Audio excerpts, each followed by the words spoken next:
Una malattia che non finisce mai, la salita come un'ombra su di noi, che sappiamo solo sopravvivere al silenzio di un addio che respirai.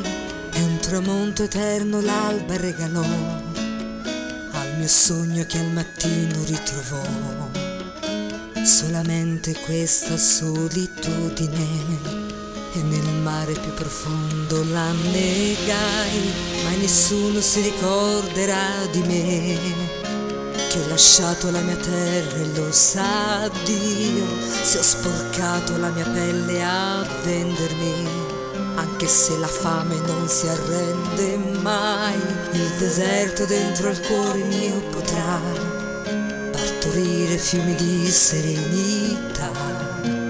Miraggio che non puoi pretendere, è un inferno la mia sete. Come mai le pareti d'odio sono altissime, sono muri di promesse squallide che circondano palazzi di bugie.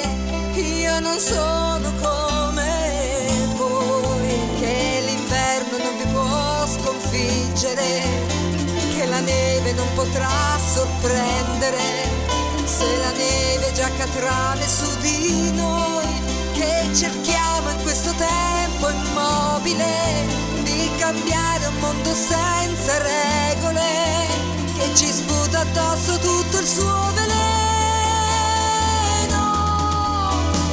Mai, nessuno mai comprendere potrà come bastare questa umanità che chiama suo figlio straniero. Mai la mia preghiera fragile arrivò nell'universo che mi disegnò la faccia dipinta di nero. Come mai?